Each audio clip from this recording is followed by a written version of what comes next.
Olá, sejam muito bem-vindos ao canal Liber Audiolivro. Eu sou a Giovana e hoje vou ler o capítulo 13 do livro O Cortiço, de Aloísio Azevedo. Vamos à leitura. Capítulo 13. À proporção que alguns locatários abandonavam a estalagem, muitos pretendentes surgiam, disputando os cômodos desalugados. Delporto e Pompeu foram varridos pela febre amarela e 3 outros italianos estiveram em risco de vida. O número dos hóspedes crescia. Os casulos subdividiam-se em cubículos do tamanho de sepulturas. E as mulheres iam despejando crianças com uma regularidade de gado procriador. Uma família composta de mãe viúva e 5 filhas solteiras, das quais destas a mais velha tinha 30 anos e a mais moça 15, veio ocupar a casa que Dona Isabel esvaziou poucos dias depois do casamento de Pombinha. Agora, na mesma rua, germinava outro cortiço ali perto, o Cabeça de Gato. Figurava como seu dono um português que também tinha venda, mas o legítimo proprietário era um abastado conselheiro, homem de gravata lavada, a quem não convinha, por decoro social, aparecer em semelhante gênero de especulações. E João Romão, estalando de raiva, viu que aquela nova república da miséria prometia ir adiante e ameaçava fazer-lhe a sua perigosa concorrência. Pôs-se logo em campo, disposto à luta, e começou a perseguir o rival por todos os modos, peitando fiscais e guardas municipais, para que o não deixassem respirar um instante com multas e exigências vexatórias, enquanto pela sorrelfa plantava no espírito dos seus inquilinos um verdadeiro ódio de partido, que os incompatibilizava com a gente do Cabeça de Gato. Aquele que não estivesse disposto a isso ia direitinho para a rua, que ali se não admitiam meias medidas a tal respeito. Ali ou bem peixe ou bem carne, nada de embrulho. É inútil dizer que a parte contrária lançou mão igualmente de todos os meios para guerrear o inimigo, não tardando que entre os moradores das 2 estalagens rebentasse uma tremenda rivalidade, dia a dia agravada por pequenas brigas e rezingas, em que as lavadeiras se destacavam sempre com questões de freguesia de roupa. No fim de pouco tempo, os 2 partidos estavam já perfeitamente determinados. Os habitantes do Cabeça de Gato tomaram por alcunha o título de seu cortiço, e os de São Romão, tirando o nome do peixe que a Bertoleza mais vendia à porta da taverna, foram batizados por carapicos. Quem se desse com um carapico não podia entreter a mais ligeira amizade com um Cabeça de Gato.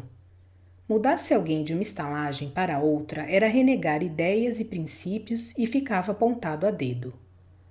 Denunciar ao contrário o que se passava, fosse o que fosse, dentro do círculo oposto, era cometer traição tamanha que os companheiros a puniam a pau. Um vendedor de peixe que caiu na asneira de falar a um Cabeça de Gato a respeito de uma briga entre a machona e sua filha das Dores foi encontrado quase morto perto do cemitério de São João Batista. Alexandre, esse então, não cochilava com os adversários.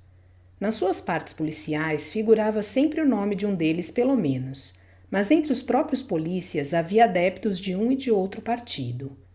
O urbano que entrava na venda do João Romão tinha escrúpulo de tomar qualquer coisa ao balcão da outra venda. Em meio do pátio do Cabeça de Gato arvorara-se uma bandeira amarela. Os carapicos responderam logo levantando um pavilhão vermelho. E as 2 cores olhavam-se no ar como um desafio de guerra. A batalha era inevitável, questão de tempo. Firmo, assim que se instaurara a nova estalagem, abandonou o quarto na oficina e meteu-se lá de súcia com o Porfírio, apesar da oposição de Rita, que mais depressa o deixaria a ele do que aos seus velhos camaradas de cortiço. Daí nasceu certa ponta de discórdia entre os 2 amantes. As suas entrevistas tornavam-se agora mais raras e mais difíceis. A baiana, por coisa alguma desta vida, poria os pés no Cabeça de Gato, e o Firmo achava-se como nunca incompatibilizado com os carapicos. Para estarem juntos, tinham encontros misteriosos no caloje de uma velha miserável da rua de São João Batista, que lhe cedia a cama mediante esmolas. O capoeira fazia questão de ficar no Cabeça de Gato, porque aí se sentia resguardado contra qualquer perseguição que o seu delito motivasse. De resto, Jerônimo não estava morto, e uma vez bem curado podia vir sobre ele com gana. No Cabeça de Gato, o firmo conquistara rápidas simpatias e constituíra-se chefe de Malta. Era querido e venerado.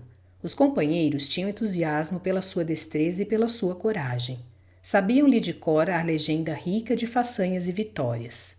O Porfírio secundava-o sem lhe disputar a primazia, e estes dois, só por si, impunham respeito aos carapicos, entre os quais, não obstante, havia muito boa gente para o que desse viesse. Mas ao cabo de 3 meses, João Romão, notando que os seus interesses nada sofriam com a existência da nova estalagem, e até pelo contrário lucravam com o progressivo movimento de povo que se ia fazendo no bairro, retornou à sua primitiva preocupação com o Miranda, única rivalidade que verdadeiramente o estimulava. Desde que o vizinho surgiu com o baronato, o vendeiro transformava-se por dentro e por fora a causar pasmo. Mandou fazer boas roupas e aos domingos refestelava-se de casaco branco e de meias, assentado defronte da venda a ler jornais. Depois deu para sair a passeio, vestido de casimira, calçado e de gravata. Deixou de tosquiar o cabelo à escovinha. Pôs a barba abaixo, conservando apenas o bigode, que ele agora tratava com brilhantina todas as vezes que ia ao barbeiro. Já não era o mesmo lambuzão. E não parou aí. Fez-se sócio de um clube de dança e 2 noites por semana ia aprender a dançar. Começou a usar relógio e cadeia de ouro. Correu uma limpeza no seu quarto de dormir, mandou soalhá-lo, forrou-o e pintou-o.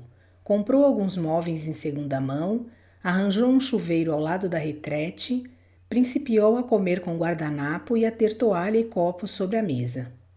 Entrou a tomar vinho, não do ordinário que vendia aos trabalhadores, mas de um especial que guardava para seu gasto. Nos dias de folga, atirava-se para o passeio público depois do jantar, ou ia ao Teatro São Pedro de Alcântara assistir aos espetáculos da tarde. Do Jornal do Comércio, que era o único que ele assinava havia já 3 anos e tanto, passou a receber mais 2 outros e a tomar fascículos de romances franceses traduzidos, que o ambicioso lia de cabo a rabo, com uma paciência de santo, na doce convicção de que se instruía. Admitiu mais 3 caixeiros. Já não se prestava muito a servir pessoalmente a negralhada da vizinhança, agora até mal chegava a balcão. E em breve o seu tipo começou a ser visto com frequência na rua direita, na Praça do Comércio e nos bancos, o chapéu alto derreado para a nuca e o guarda-chuva debaixo do braço. Principiava a meter-se em altas especulações, aceitava ações de companhias de títulos ingleses e só emprestava dinheiro com garantias de boas hipotecas. O Miranda tratava-o já de outro modo, tirava-lhe o chapéu, parava risonho para lhe falar quando se encontravam na rua e às vezes trocava com ele 2 dedos de palestra à porta da venda. Acabou por oferecer-lhe a casa e convidá-lo para o dia de anos da mulher, que era daí a pouco tempo. João Romão agradeceu o obséquio, desfazendo-se em demonstrações de reconhecimento, mas não foi lá. Bertoleza que continuava na cepa torta, sempre a mesma crioula suja, sempre atrapalhada de serviço, sem domingo nem dia santo. Essa, em nada absolutamente, participava das novas regalias do amigo. Pelo contrário, à medida que ele galgava a posição social, a desgraçada fazia-se mais e mais escrava e rasteira. João Romão subia e ela ficava cá embaixo, abandonada como uma cavalgadura de que já não precisamos para continuar a viagem. Começou a cair em tristeza. O velho Botelho chegava-se também para o vendeiro, e ainda mais do que o próprio Miranda. O parasita não saía agora depois do almoço para sua prosa na charutaria, nem voltava à tarde para o jantar, sem deter-se um instante à porta do vizinho ou, pelo menos, sem lhe gritar lá de dentro: "Então, seu João, isso vai ou não vai?" E tinha sempre uma frase amigável para lhe atirar cá de fora. Em geral, o taverneiro acudia a apertar-lhe a mão, de cara alegre, e propunha-lhe que bebesse alguma coisa. Sim, João Romão já convidava para beber alguma coisa. Mas não era à toa o que fazia, que aquele mesmo não metia prego sem estopa. Tanto assim que uma vez em que os 2 saíram à tardinha para dar um giro até a praia, Botelho, depois de falar com o costumado entusiasmo do seu belo amigo barão e da virtuosíssima família deste, acrescentou com um olhar fito. Aquela pequena é que lhe estava a calhar, seu João. Como? Que pequena? Ora, amor daqui, pensa que já não dei pelo namoro? Maganão. O vendeiro quis negar, mas o outro atalhou. É um bom partido, é. Excelente menina. Tem um gênio de pomba. Uma educação de princesa. Até o francês sabe. Toca piano como você tem ouvido. Canta o seu bocado. Aprendeu desenho. Muito boa mão de agulha e... Abaixou a voz e segredou grosso no ouvido do interlocutor. Ali, tudo aquilo é sólido. Prédios e ações do banco. Você tem certeza disso? Já viu? Já, palavra d'honra. Calaram-se um instante. Botelho continuou depois. O Miranda é bom homem, coitado. Tem lá suas fumaças de grandeza, mas não o podemos criminar. São coisas pegadas da mulher. No entanto, acho-o com boas disposições a seu respeito. E se você souber levá-lo, apanha-lhe a filha. Ela talvez não queira. Qual o quê? Pois uma menina daquelas, criada a obedecer aos pais, sabe lá o que é não querer? Tenha você uma pessoa de intimidade com a família, que de dentro empurre o negócio e verá se consegue ou não. Eu, por exemplo. Ah, se você se metesse nisso, que dúvida! Dizem que o Miranda só faz o que você quer. Dizem com razão. E você está resolvido a protegê-lo? Sim, de certo. Neste mundo estamos nós para servir uns aos outros. Apenas como não sou rico... Ah, isso é dos livros. Arranje-me você o negócio e não se arrependerá. Conforme, conforme. Creio que não me supõe um velhaco. Pelo amor de Deus, sou incapaz de semelhante sacrilégio. Então... Sim, sim. Em todo caso, falaremos depois com mais vagar. Não é sangria desatada. E desde então, com efeito, sempre que os dois se pilhavam a sós, discutiam o seu plano de ataque à filha do Miranda. Botelho queria 20 contos de réis e com o papel passado a prazo de casamento. O outro oferecia 10. Bom, então não temos nada feito, resumiu o velho. Trate você do negócio só por si. Mas já lhe vou prevenindo de que não conte comigo absolutamente, compreende? Quer dizer que me fará guerra. Valha-me Deus, criatura, não faço guerra a ninguém. Guerra está você a fazer-me, que não me quer deixar comer uma migalha da bela fatia que lhe vou meter no papo. O Miranda hoje tem para mais de 1000 contos de réis. Agora, fique sabendo que a coisa não é assim também tão fácil, como lhe parece talvez. Paciência. O barão há de sonhar com um genro de certa ordem. Aí algum deputado, algum homem que faça figura na política aqui da terra. Não, melhor seria um príncipe. E mesmo a pequena tem um doutorzinho de boa família, que lhe ronda muito a porta, e ela, ao que parece, não lhe faz má cara. Ah, nesse caso é deixá-los lá arranjar a vida. É melhor, creio até que com ele será mais fácil qualquer transação. Então não falemos mais nisso, está acabado. Pois não falemos. Mas no dia seguinte voltaram à questão. Homem, disse o vendeiro, para decidir dou-lhe 15. 20. 20 não. Por menos não me serve. E eu 20 não dou. Nem ninguém o obriga. Adeuzinho. Até mais ver. Quando se encontraram de novo, João Romão riu-se para o outro sem dizer palavra. O Botelho, em resposta, fez um gesto de quem não quer intrometer-se com o que não é da sua conta. Você é o diabo, faceteou aquele, dando-lhe no ombro uma palmada amigável. Então não há meio de chegarmos a um acordo? 20. E caso esteja eu pelos 20, posso contar que... Caso meu nobre amigo se decida pelos 20, receberá do barão um chamado para lá ir jantar ao primeiro domingo. Aceita o convite, vai e encontrará o terreno preparado. Pois seja lá como você quer, mais vale um gosto do que 4 vinténs. O Botelho não faltou ao prometido. Dias depois do contrato selado e assinado, João Romão recebeu uma carta do vizinho solicitando-lhe a fineza de ir jantar com ele mais a família. Ah, que revolução não se feriu no espírito do vendeiro. Passou dias a estudar aquela visita Ensaiou o que tinha que dizer, conversando sozinho defronte do espelho do seu lavatório. Afinal, no dia marcado, banhou-se em várias águas, areou os dentes até fazê-los bem limpos, perfumou-se todo dos pés à cabeça, escanhoou-se com esmero, aparou e bruniu as unhas, vestiu-se de roupa nova em folha e às 4:30 da tarde apresentou-se risonho e cheio de timidez no espelhado e pretensioso salão de Sua Excelência. Aos primeiros passos que dera sobre o tapete, onde seus grandes pés, afeitos por toda a vida à independência do chinelo e do tamanco, se destacavam como um par de tartarugas, sentiu logo o suor dos grandes apuros inundar-lhe o corpo e correr-lhe embagada pela fronte e pelo pescoço, nem que se o desgraçado acabasse de vencer naquele instante uma légua de carreira ao sol.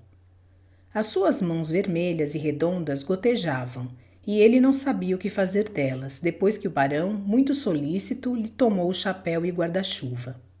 Arrependia-se já de ter lá ido. Fique a gosto, homem, bradou-lhe o dono da casa. Se tem calor, venha antes aqui para a janela. Não faça cerimônia. Ó Leonor, traz o vermute. Ou o amigo prefere tomar um copinho de cerveja? João Romão aceitava tudo, com sorrisos de acanhamento, sem ânimo de arriscar palavra. A cerveja fê-lo suar ainda mais, e quando apareceram na sala Dona Estela e a filha, o pobre diabo chegava a causar dó de tão atrapalhado que se via. Por 2 vezes escorregou, e numa delas foi apoiar-se a uma cadeira que tinha rodízios. A cadeira afastou-se e ele quase vai ao chão. Zulmira riu-se, mas disfarçou logo a sua hilaridade, pondo-se a conversar com a mãe em voz baixa. Agora, refeita nos seus 17 anos, não parecia tão anêmica e deslavada.